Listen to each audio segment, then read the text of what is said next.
Hey, guess what, man? My grandpa died and resurrected 50 years ago.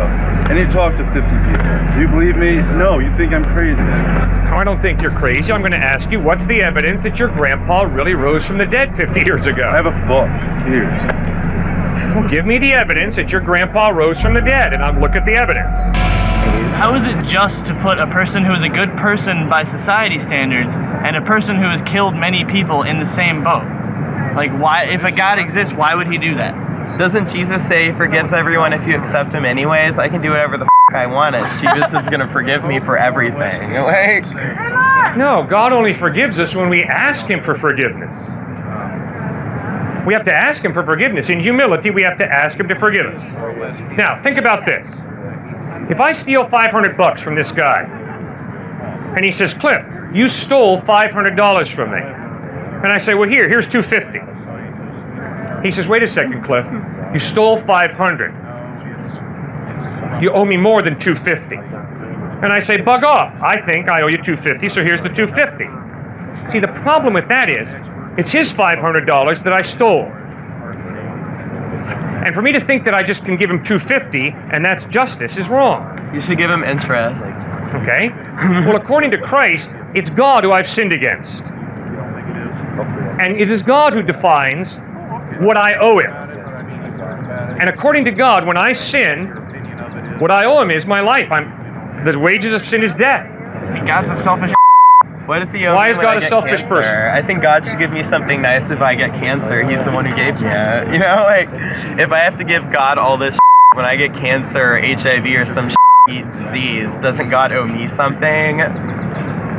No, God doesn't owe us anything. God gave us the gift of life and we messed it up.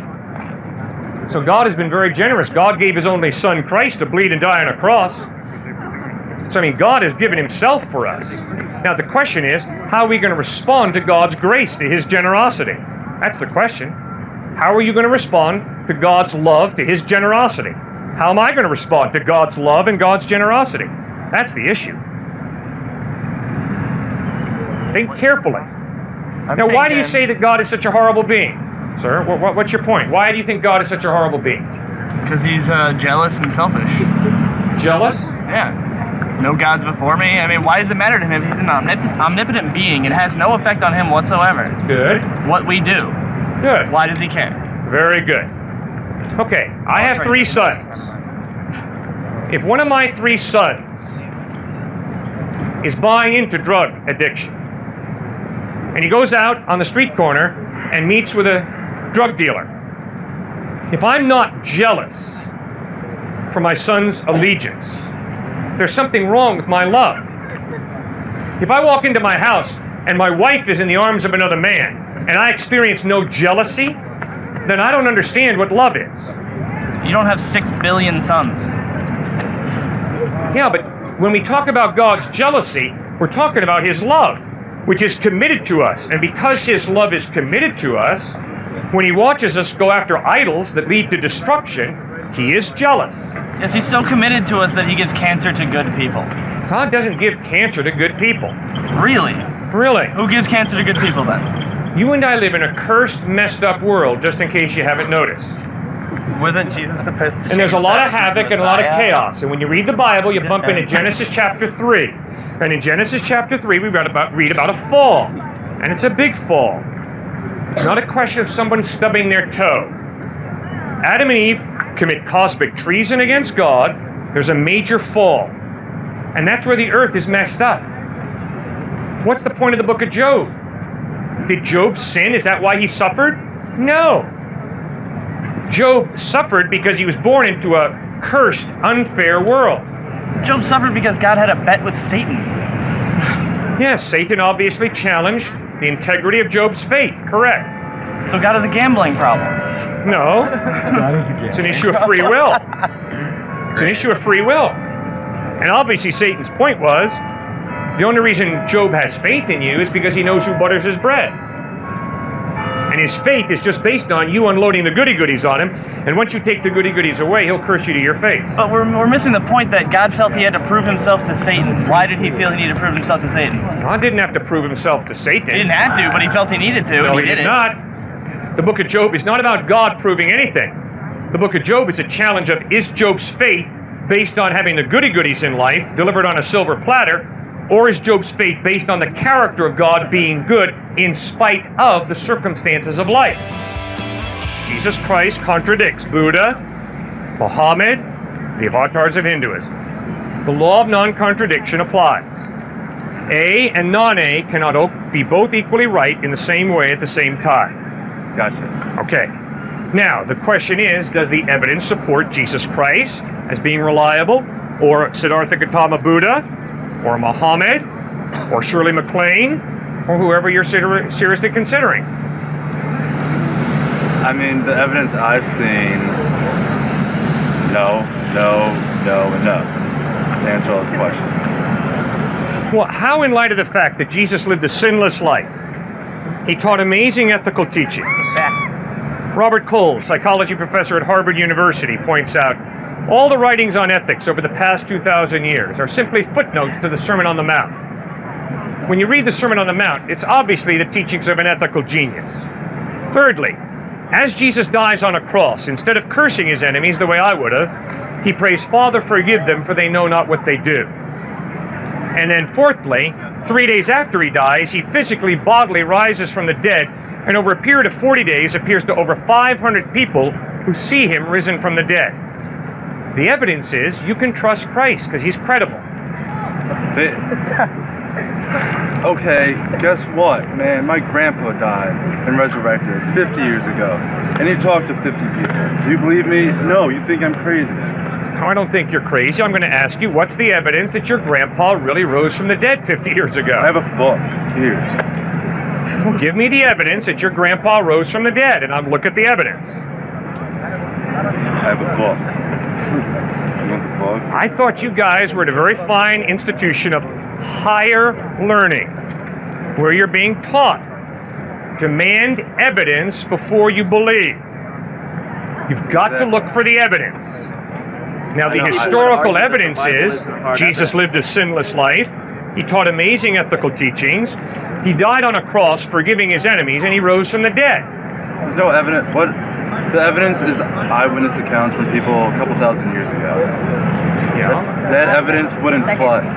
That evidence wouldn't. The point, sorry, if I get it. That just The point doesn't is fly. that you have a series of anecdotes, and that's not hard evidence. You don't have videos, you don't have actual accounts, you don't have, stuff that we can view today and actually legitimate. You have a series of anecdotes, and people would say that that's not hard evidence where other people would. And so how can you disclaim his evidence and say that this other evidence is correct when you have no way of legitimating either one? All right. Why do I trust the New Testament Gospels as being more than anecdotal? First point, the New Testament documents have so much more manuscript evidence than any document from antiquity. It's embarrassing. Aristotle, Plato, Thucydides, Herodotus. At the most, we have 20 extant manuscripts. That's all we've got, 20. For the New Testament, we have in Greek over 5,000. There's no comparison. The New Testament Gospels have more manuscript evidence than any document from antiquity. And certainly, I hope you guys think that Aristotle and Plato and Julius Caesar really did exist. I do, but Good. Julius Caesar's commentary isn't always reliable.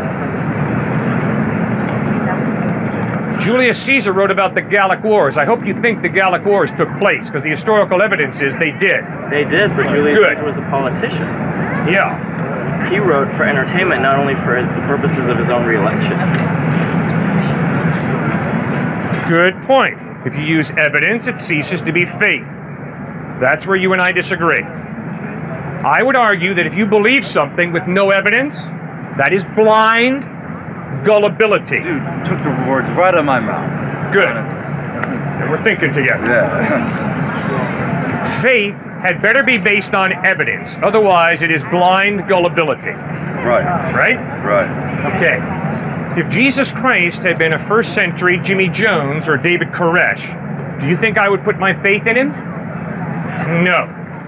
If Jesus Christ had not risen from the dead, do you think I'd put my faith in him? No.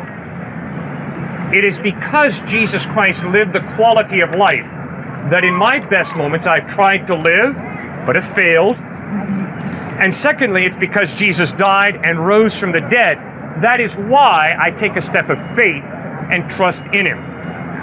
God is present in earth today by his Holy Spirit, drawing you to himself. He loves you. He wants you to spend eternity with him in heaven. And he wants you to live in a spiritual relationship with him. He's given you the gift of life. You have a date with death. He wants to give you eternal life. So what about Haiti? What about it? God just killed all those people? No. An earthquake is not God groaning. That's panentheism. But can God control all? Yes, God controls all. So why wouldn't he stop an earthquake from happening? Well, simple. God has chosen to partially limit his power by creating us with a free will. The reason that God chooses to limit his power is because if he doesn't give you a free will, can you love? Of course. How does a machine love? How does an automaton love? How does something that doesn't have a free will love? Is a machine alive? Does your dog love you? Sir, if you've been dating a young lady for the past 2 months and she's told you that she loves you, and tonight your father calls you up and says, son, I've been paying her $1,000 a week to love you, how would you feel? I'd feel pretty upset, but I don't have a girlfriend. Good. I'm glad you'd be upset. All right? Why? Because love, in order to be real, has to be free. Your dog is free and loves you. I don't know. I've never had a good conversation with my dog. So I don't know about dogs. But I do know about my wife. I do know about my friends. I do know about my 3 sons. They do love me. It's crazy of them to love me, but they love me freely. Dogs aren't naturally advanced as us. They can't talk. They don't have the ability to converse with us. Okay, that's why I don't know whether a dog loves or not. I don't know what goes on in the mind of a dog. If you do, great. I don't. But this all comes back to, why does God allow terrible things to happen? You say that it's free will. Why does he allow us to have the free will to allow terrible things to happen? We didn't make that earthquake. Right. Neither did God. Instead, Genesis 3 records that when we human beings rebelled against God, he took a step back from planet Earth, and chaos filled the gap. Nature began to unravel, break down.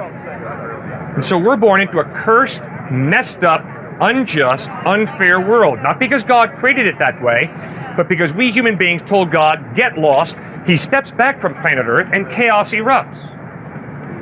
So you're born into an unfair world, as am I, as are the Haitians. Nature's cursed. Cursed because we don't follow God.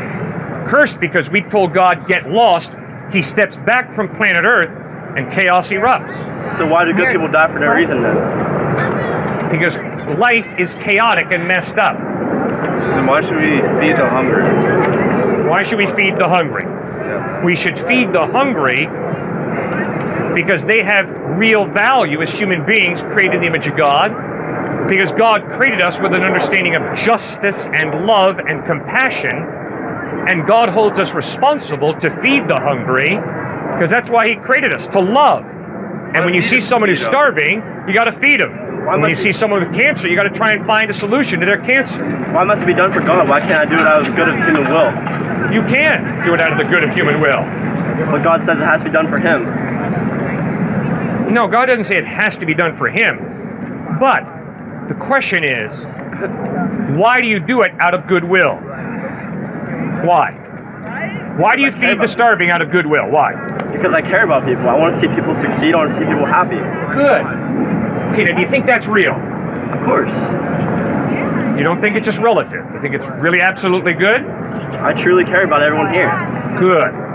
Okay, now remember, the only way there can be a moral absolute, like real good, is if there is some God to create and define this intangible value of real absolute good. How so? Okay. Science does not prove justice, goodness, and love. Justice, goodness, and love are intangible values, right? You've never seen a foot of justice. You've never measured out a pound of love, have you? I would disagree. And I wouldn't say science, I would say sociology. Sociology defines justice in context of society.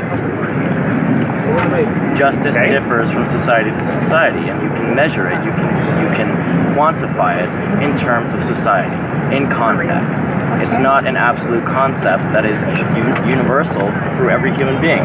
She might view justice differently than I might view justice. Yeah. He might view justice differently than you view justice. Right. And that has to do with context. That's not universal. Do you think that the Nazis did wrong in gassing Jews? By my view of justice, of course. Do they? No.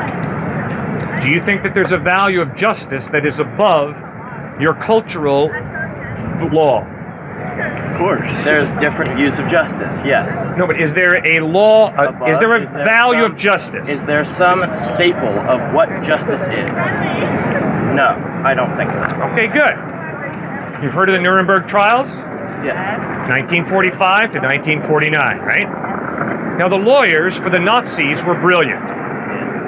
And what they argued was, you allies have to understand something.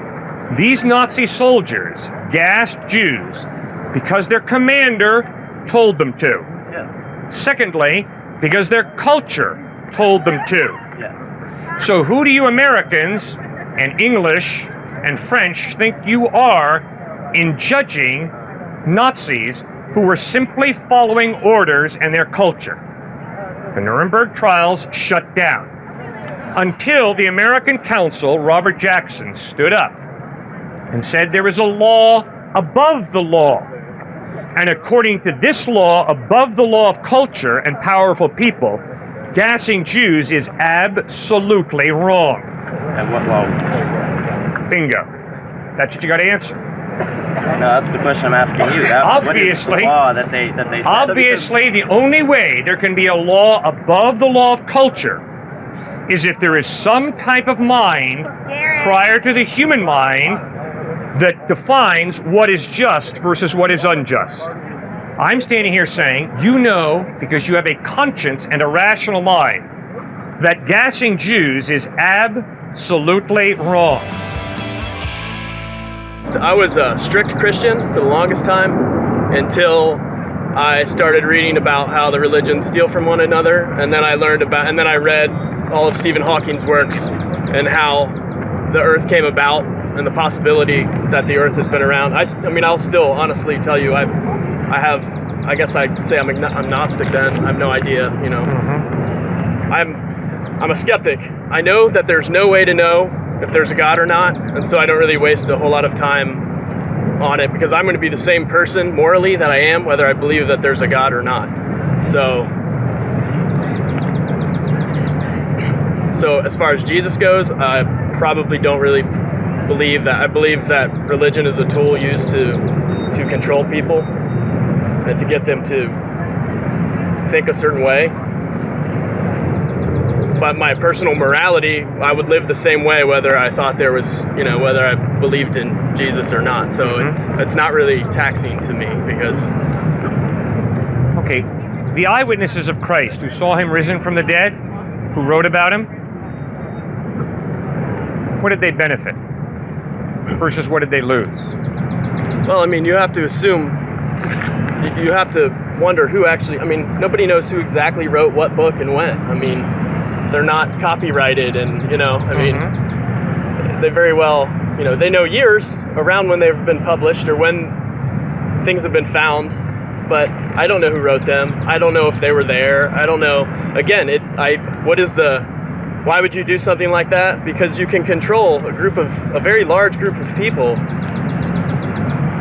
You know, if there was no morality, if people didn't think that they were going to heaven if they were good, I mean, how many more wars would there be? How many more, in my opinion, there would be? Everyone would try and rule the world. I mean, but people believe there's a God, so they think, well, I'm not going to do that. I don't want to go to hell. Sir, what did the first century followers of Christ who saw him risen from the dead gain? Well, I don't know that there was any. I don't think I believe that he was risen from the dead. Okay, but they claim to have seen him risen from the dead. Now, if they were lying, which is a possibility... So says the Bible is what I'm saying. They lived in an occupied country. Yeah, and what did the occupation forces do to those first century followers of Christ? Persecution. Thank you. Persecution.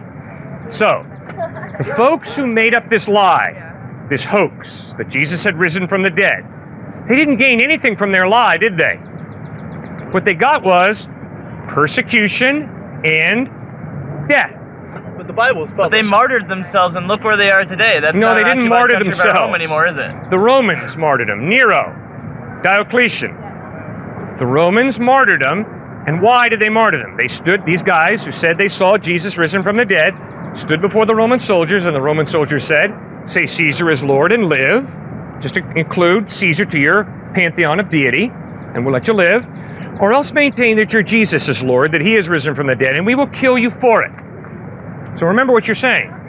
Because These that's what guys starts created a a lie movement against an occupation. that they had seen Jesus That's risen how from it the dead. starts. And they were all so committed to their lie that they all died for it. Well, but this is where is that information coming from that happened? Study the first century, sir. The Christians were martyred for their belief that they had seen Jesus risen from the dead. It's not in the Bible. But It's in Roman history and but Jewish history. How many people saw it is what I'm saying, in your opinion? Tons of people saw the early Christians get thrown to the lions. No. I'm saying how many people saw Jesus rise from the dead? Over 500, Paul writes in 1 Corinthians 15. Okay, so that's 500 out of the 100 billion people that have lived. Yeah. So just think, you've got these eyewitnesses saying, we saw Jesus risen from the dead. And if you're right that they're lying, which is a possibility, I'm not saying they're lying. the problem is that they're creating a hoax. it's published later. I mean, the Bible wasn't written right then. As soon as he was risen, they didn't sit down and write it down. It didn't come along till later. So they weren't the ones writing it. These witnesses, it's people later that are writing and say, hey, all these other people saw it. They didn't see it. Sir, 50 days after the resurrection of Christ, Peter stands up on the streets of Jerusalem and says, you killed the Christ, God raised him from the dead, and we're all eyewitnesses of this fact. He didn't write that And I down, can promise did he? you, Nero killed those Christians because they were following Christ. That's the historical evidence. So, if those eyewitnesses were lying, they died to cover up what they knew to be a lie. I just don't believe Yes. the Bible is a historical That's what I'm text. saying that they did, because they were trying to make a point to the rest of the people in their country to start fighting against the occupation of Rome. That is not what they taught. They taught the opposite. Of course it's Peter not what they writes in taught, 1 because Peter, it's an underlying you obey the motive. government. You don't overthrow the government, you obey it. So try a little harder.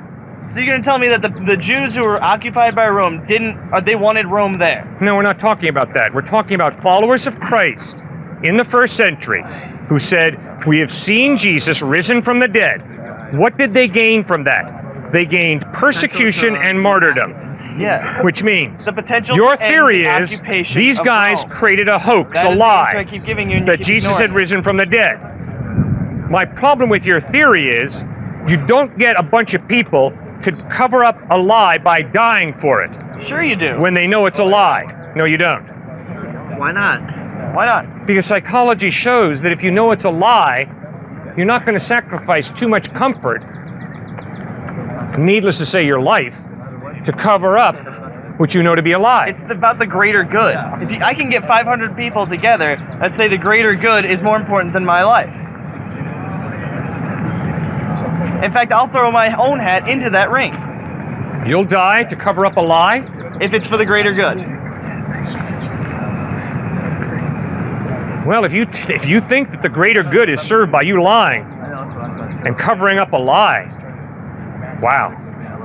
I think that's pretty sad, to tell you the truth, sir. If someone came to me today and said, if you give us your life, there will be peace between the Palestinians and the Israelis, I would do it in a second. Good for you. I admire your altruism. And of the 6 billion people, I bet I could come out with 499 more people that would do that. I can promise if you you were to that adjust for the is totally different from amount the of people. resurrection of Christ. It's not. It's Of course really it not. You just want to believe that it isn't. No, you're not being rational. You're being irrational. So irrational, though. Really irrational. Embarrassing, sir, really. Yes, I'm so embarrassed. Altruism. It's so embarrassing to think that somebody might want to give up their life for other people. Oh wait, you believe Jesus did that? That's not my point. My point was, you are giving up your life to cover up what you know to be a lie? And then you say, well, yeah, if I believe that that lie is for the greater good, I'd be willing to die to cover up what I know to be a lie? is it's very hard to accept eyewitnesses. You know, you can get 1,000 people together and say a plane crashed. So I'm saying nowadays, yeah, it's hard to accept eyewitness, to look back and say, oh, you know, they could have been lying. But obviously we're not taking into context, like, they don't have that crap. They don't have photos. You know, you say, give me a photo of Christ rising. Can't really do that. Wasn't really existed at that time. So, you know, I'm just trying to say, you know, it's kind of hard to take into context. So that's why, honestly, people nowadays, it's hard to kind of like look back and be like, you know, oh my God, I can't give you that evidence because it doesn't exist. So yeah, they might have lied. It might be true. Whatever. You might actually somewhat one day make a point when you're dead or something. But, you know, I'm just saying, you gotta like take that into context. It's hard to kind of like get this evidence, but you know, eyewitnesses at that point, that's hard evidence. Whereas nowadays, it's not hard evidence. So you kind of, you know, guys just gotta take that into kind of context. And yeah, you kind of gotta have faith with it. That's what faith is about. Is while it's not so much like a blind faith, you know, that is possible. You know, you just kind of gotta have that faith to believe that something kind of existed. I don't always believe it, but I'm just saying to kind of, you gotta like think on both ends. You know, the embarrassing thing is that you and I could be put to death based on eyewitness evidence. Yeah, we could.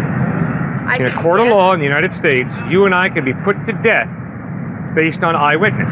But it's not, I'm just saying that it's not always like, a lot of people nowadays, especially because of shows like, you know, CSI or whatever, they really want hard evidence. They want fingerprints, they want blood, they want all of this. So people are kind of weary on eye evidence. They want more. They're saying, yeah, it is, you know, it could be proof, it could be foolproof, but people always like want more nowadays. It's not, because they know that science can give them more. So that's what I'm trying to say. Now, I was under the impression that there's a history department here at this fine university. There he is. And I was under the impression that you guys have to pay money to take those history courses. Technically, yes. I was under the impression, therefore, Yes, if you want to take class, then yeah. that historical knowledge is a legitimate form of knowledge at Ohio State University. Well, guess what? Historical knowledge is a legitimate form of knowledge at every university campus. Historical knowledge is different from scientific knowledge. Scientific knowledge is based on the repeatability of an experiment. If you can do it here in a lab at Ohio State, but you cannot do it at the University of Indiana, Not accepted. exactly, not accepted. If you can't do it in London, England, then it's not accepted. But historical knowledge is not based on getting Napoleon back to fight the Battle of Waterloo every September here on this campus. That's not how you verify whether the Battle of Waterloo took place. Instead, you study eyewitness testimony. You learn to distinguish between nonfiction and fiction. You learn to distinguish between different literary styles. You learn to study archaeology. You learn to study manuscript evidence. You learn the dating of manuscripts. And then you put the historical evidence together. The hardest thing nowadays, especially because we have cameras, photos, and everything, is it's very hard to accept eyewitnesses. You know, you can get 1,000 people together and say a plane crashed. So I'm saying nowadays, yeah, it's hard to accept eyewitness, to look back and say, oh, you know, they could have been lying. But obviously we're not taking into context, like, they don't have that crap. They don't have photos. You know, you say, give me a photo of Christ rising. Can't really do that. Wasn't really existed at that time. So, you know, I'm just trying to say, you know, it's kind of hard to take into context. So that's why, honestly, people nowadays, it's hard to kind of like look back and be like, you know, oh my God, I can't give you that evidence because it doesn't exist. So yeah, they might have lied. It might be true. Whatever. You might actually somewhat one day make a point when you're dead or something. But, you know, I'm just saying, you gotta like take that into context. It's hard to kind of like get this evidence, but you know, eyewitnesses at that point, that's hard evidence.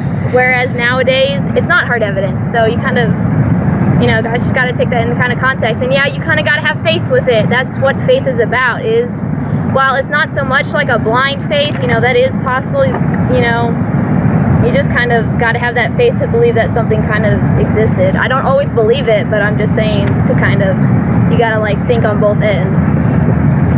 You know, the embarrassing thing is that you and I could be put to death based on eyewitness evidence. Yeah, we could. In a court of law in the United States, you and I could be put to death based on eyewitness. But it's not, I'm just saying that it's not always like, a lot of people nowadays, especially because of shows like, you know, CSI or whatever, they really want hard evidence. They want fingerprints, they want blood, they want all of this. So people are kind of weary on eye evidence. They want more. They're saying, yeah, it is, it could be proof. It could be foolproof, but people always want more nowadays. It's not because they know that science can give them more. So that's what I'm trying to say. Now, I was under the impression that there's a history department here at this fine university. There he is. And I was under the impression that you guys have to pay money to take those history courses. Technically, yes. I was under the impression, therefore, Yes, if you want to take class, then yeah.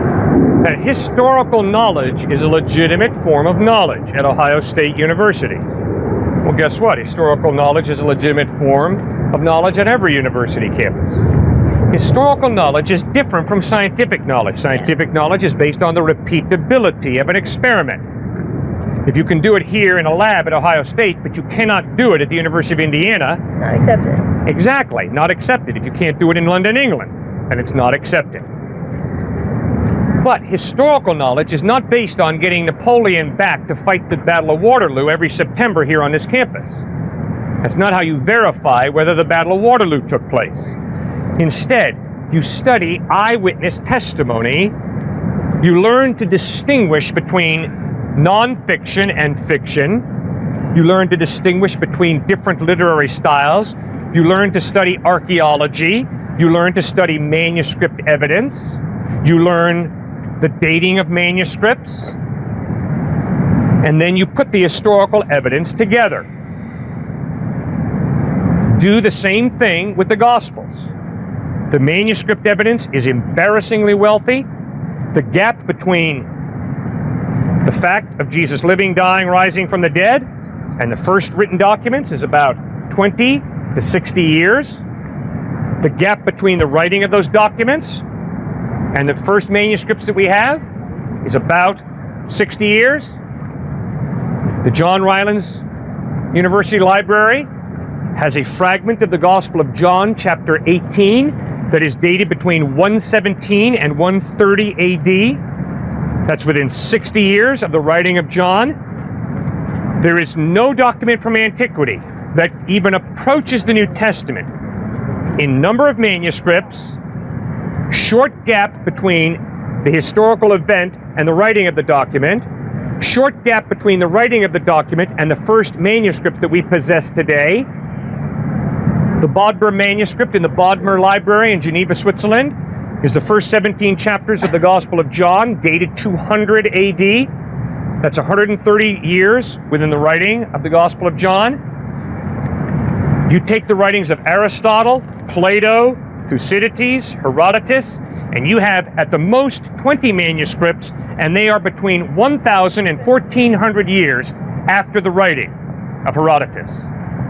So there is no comparison between the Gospels and any writing from antiquity when it comes to manuscript evidence, gap between the event and the writing, gap between the writing and the first extant manuscripts. Then fourthly, today we have documents from non-Christians who wrote about Jesus as an historical person. Tacitus, Suetonius, Pliny the Younger, Josephus, the Jewish Talmud, all wrote about this Jesus as an historical person. When you read the Gospel sixthly, you'll see that they are eyewitness testimony. Matthew, Mark, and John were eyewitnesses. Luke was not an eyewitness, but he knew an eyewitness. He knew a lot of the eyewitnesses, and he wrote as a meticulous historian based on the eyewitness testimony that he studied. So who's right? Are Muslims right? Christians right? Buddhists? Hindus? And everyone will say the other one is wrong. We are right, they are wrong. So how do you explain that? You bet. Every time a human being makes a truth claim, it's exclusive. If I say to you 2 + 2 = 4, then I'm telling you, sir, 2 + 2 does not equal 5, and it does not equal 3. If I say, well, I have an opinion, then I'm not making a truth claim. But if I'm saying 2 + 2 really equals 4, that's a truth claim, and every single truth claim smacks of exclusivity. Do you know that there are professors who actually will mark your answer as incorrect Is that raw arrogance on their part? No, hopefully not. Hopefully they understand what is real. And you answered an unreal answer, therefore your answer is wrong. That's not arrogance on their part, that's not narrow-mindedness on their part. See, sir, every time anybody makes a truth claim, it smacks of exclusivity.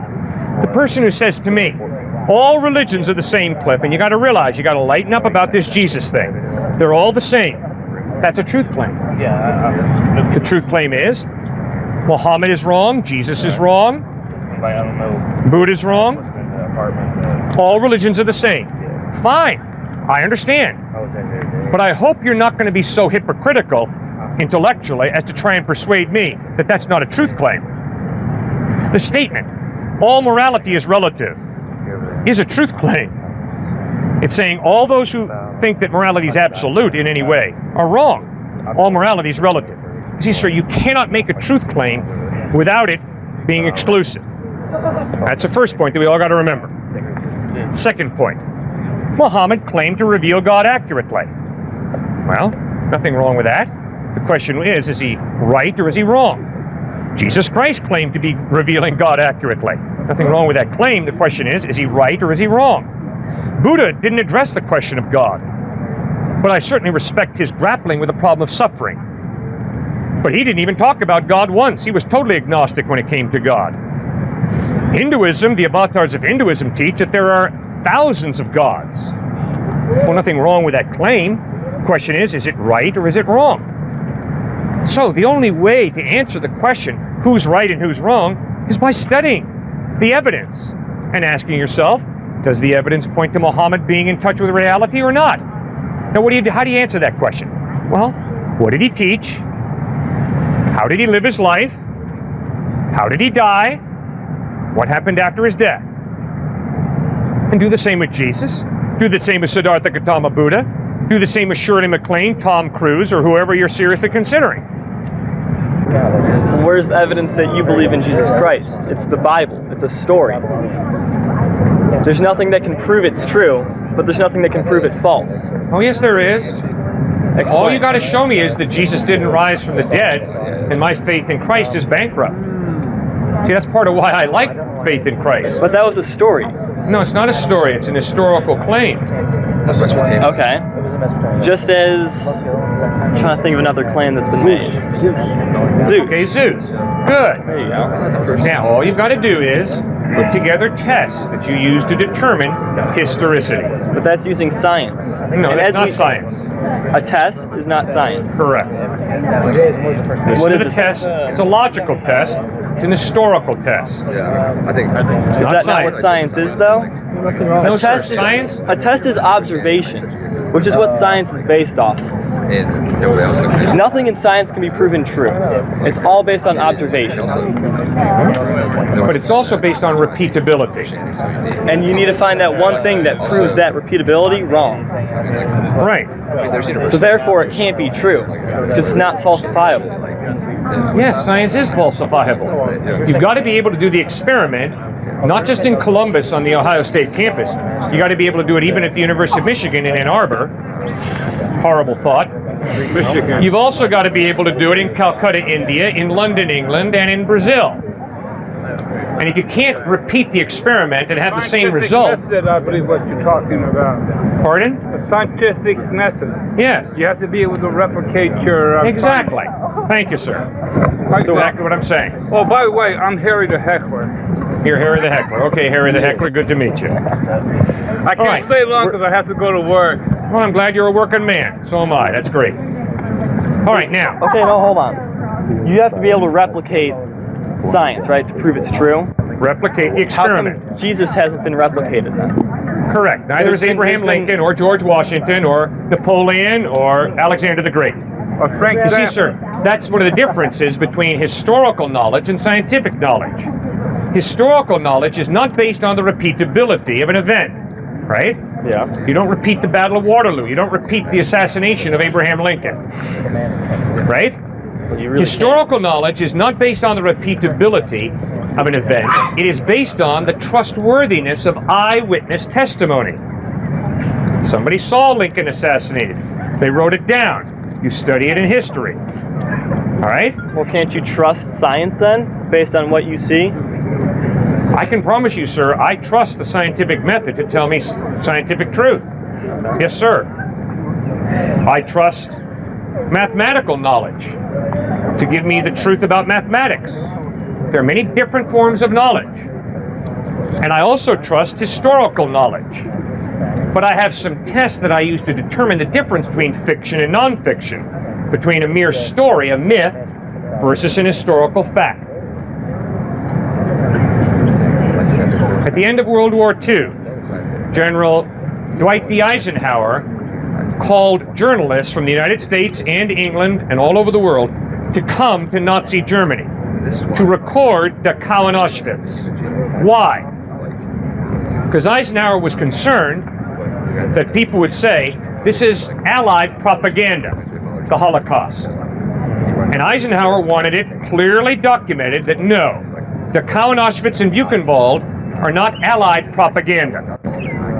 See, historical knowledge is a legitimate form of knowledge. It's based on the trustworthiness of eyewitness testimony. Now, the Gospels of Matthew, Mark, Luke, and John employ the literary genre of historical narrative. What time, what place, with what people around did Jesus say this or do that?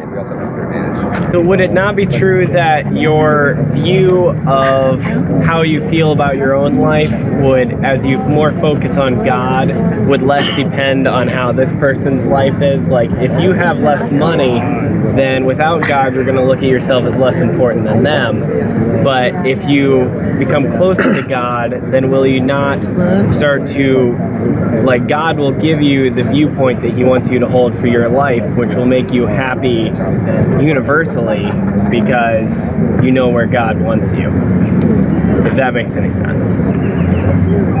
Why are you significant? Why do you have any worth?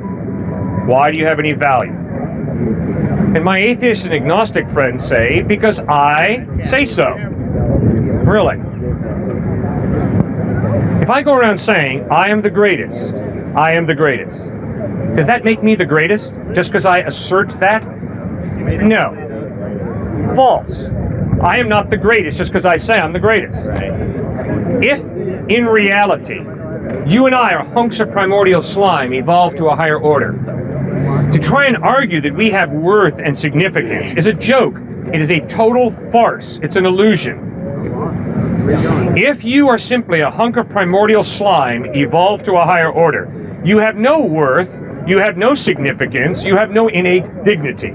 Now, you can say all you want to say about yourself, that you're the greatest, that you have worth, you have significance, you can pat yourself on the back and whatever you want to do. But you got to wake up at some point and face the fact that if it's true that you're simply an amoeba that made it, you don't have any innate value. How with kind a purpose, you do have value. Pardon? But with a purpose, you do have Exactly. According to Jesus Christ, you're not meaningless. According to Jesus Christ, God created you for a purpose, and that purpose is to love and worship God and to love and serve others. A ditch digger said, I dig ditches to earn money. I earn money to buy food. I buy food to eat it to gain more strength to dig more ditches. I dig ditches to earn money. I earn money to buy food. I buy food to eat it to gain more strength to dig more ditches. And that's all life is, a meaningless cycle. If that's true, to argue that your life has meaning is an exercise in fantasy. Jesus Christ says, no, God created you for a purpose, and that purpose is to love and worship God and to love and serve each other. Now you got to read Leo Tolstoy, the Russian novelist. Leo Tolstoy said, what is life for? To die? To kill myself at once? No, I am afraid. Then I must live. But what for? In order to die? And he could not escape that cycle. And he got suicidal. And he went to all the great philosophers in Russia. Couldn't find a good answer. Then he started looking at the Russian peasants. And he said, you know something? The Russian peasants suffer far more than I do. But they have a joy, they have a peace, they have a fulfillment in life that's incredible. What's it come from? And Tolstoy found out these Russian peasants have a deep faith in Jesus Christ. And that is what gives them their purpose, their significance, their joy, their peace. That was good, Leo Tolstoy. Good observation. So also, I mean, this is kind of just a thought that like the purpose is that everyone, it's not that everyone has the same purpose, but that they get their joy from the fact that everyone has separate purposes, correct? Like, what do you mean? Unique purposes. Like, because I mean, the Bible, like, I'm just kind of looking for the core of the happiness factor, because there's statements out there like Christians are only happy because they have something to look up to and they can't depend on themselves or their own happiness, and they need something to give them comfort. But if everyone has a unique purpose, then it's like they're not all getting their happiness from the same thing. It's like God's giving them a unique happiness. Yeah, sure. I have a younger brother who's just as committed to Christ as I am, and he transplants kidneys and livers at Emory University Hospital down in Atlanta. And he's unique. I could never transplant kidneys and livers, I can promise you. Islam gave women rights to inherit, to divorce, to do all these things way before than Christians did. So bringing this, trying to appeal to, Islam is not with women's rights, it's complete. I don't think you want to go down that path, sir. Yes. I don't think that'd be a very helpful path for you to go down. Oh, yes, it would. You got to be kidding me. You think that Islam has been a leader? Of course. In giving women's rights? Of course. You want to talk about what Christians have done to women? That's not the point. Even the point is, when you read the Gospels, Jesus attacks sexism and chauvinism. When you read the Quran, you're going to be hard-pressed to find out how Muhammad stands against sexism and chauvinism. Where does Jesus stand against chauvinism? Clearly, he had women who he elevated to positions of authority. Clearly, he appeared risen from the dead, first of all, to women. Clearly, he gave gifts to women and said, you're to use these gifts. Yeah, but he never to the level of men. Absolutely, yes. The Bible starts right in Genesis with the fact that both male and female are created in the image of God, which means male and female are equal. In the Quran we read, if your wife disobeys you, beat her and send her to her bed. You're saying the Bible says men and women are equal? Yes, that is true. It's right in the Quran. Let me see the verse for that. What's the verse? Let me see.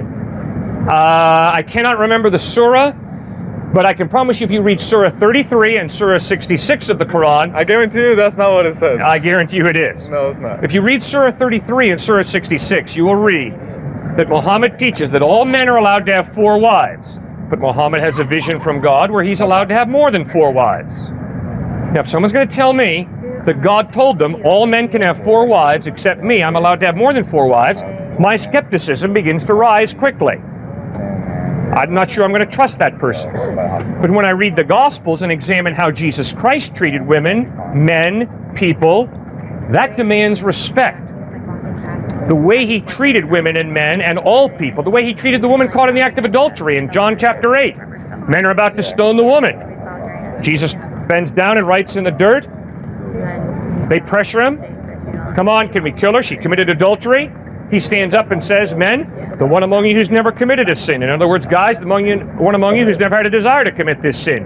You go ahead and you throw the first stone. I think we're confusing things because I love Jesus.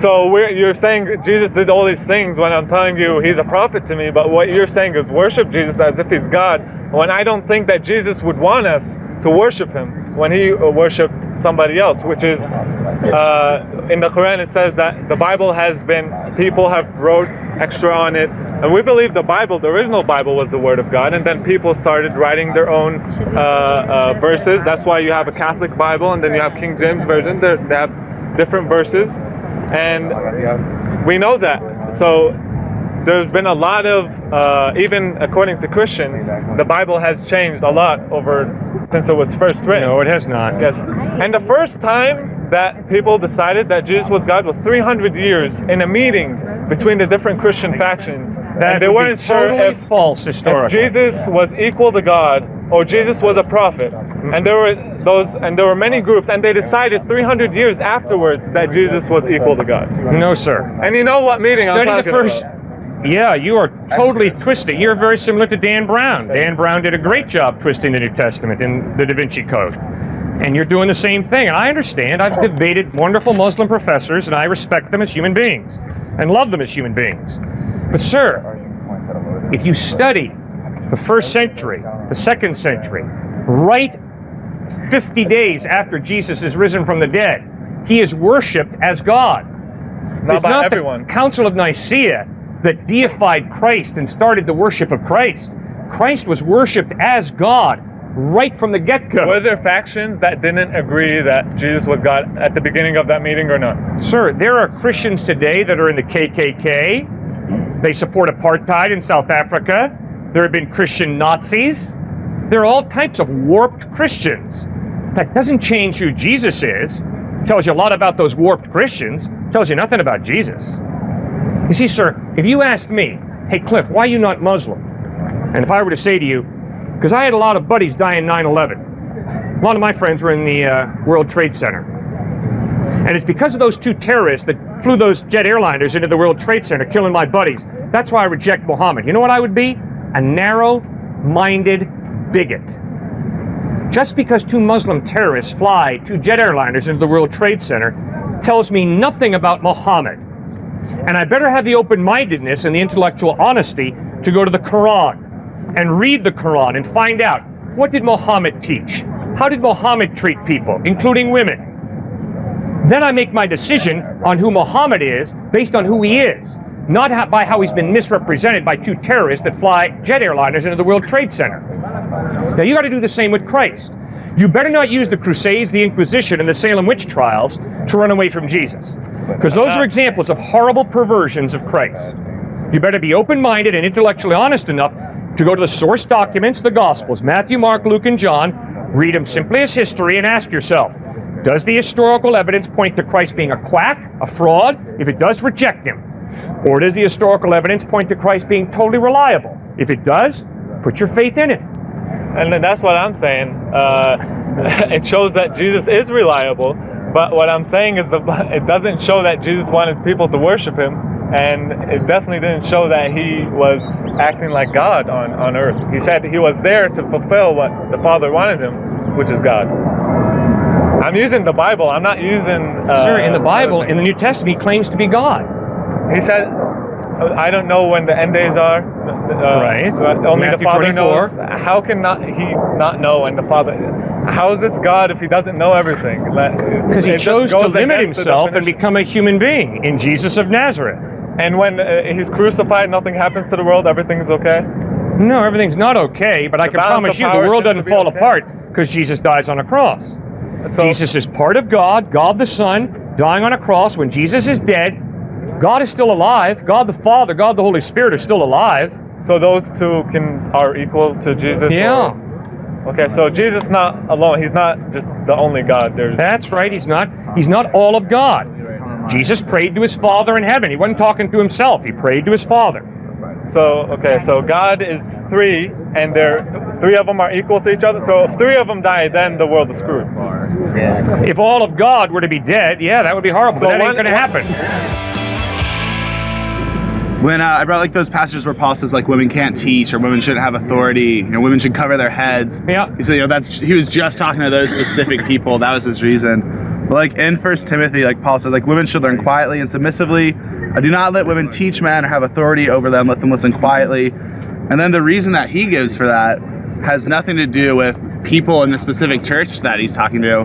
His reason is, for God made Adam first, and afterward he made Eve. And it wasn't Adam who was deceived by Satan. The woman was deceived, and sin was the result.